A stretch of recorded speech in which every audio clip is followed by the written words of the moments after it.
The strategic role of naval bombardment in the liberation of the Philippines, 1945.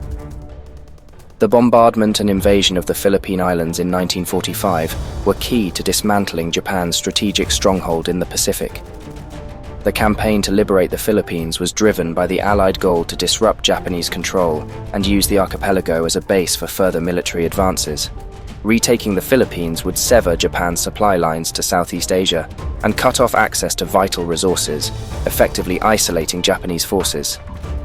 As part of General Douglas MacArthur's plan, the naval bombardment played a decisive role in paving the way for amphibious assaults on major islands like Leyte and Luzon. American naval forces, including battleships, destroyers, and cruisers, launched relentless attacks on Japanese coastal defenses. These bombardments were critical in softening up fortified positions, disrupting enemy communication lines, and weakening Japan's ability to mount counterattacks. The success of these operations was amplified by coordination with airstrikes from US aircraft carriers, which further decimated Japanese defenses. In the Battle of Leyte Gulf in October 1944, one of the largest naval battles in history, US forces unleashed massive firepower on Japanese ships and positions, creating a turning point in the Pacific theater. Leyte was strategically vital because its recapture would allow the Allies to establish air bases and logistics hubs necessary for further operations. The bombardment helped neutralize Japanese fortifications and set the stage for the subsequent amphibious landings, where US Marines and Army units established beachheads with minimal casualties compared to what would have occurred without such heavy bombardment.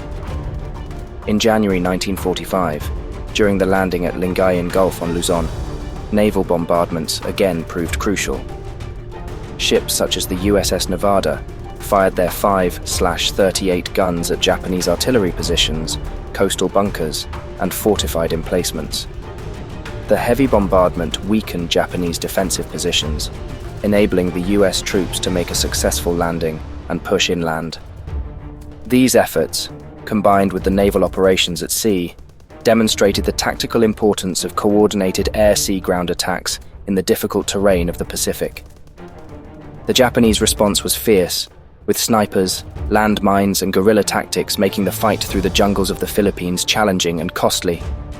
However, the effectiveness of the bombardment was evident as the Japanese defenses crumbled under the relentless attacks.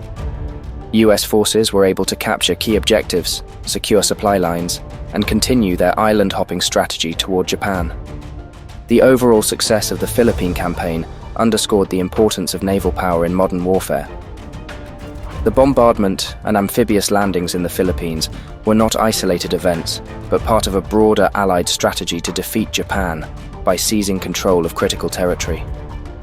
The liberation of the Philippines was a crucial step in the Pacific campaign, bringing Allied forces closer to the Japanese homeland and setting the stage for the final push toward victory.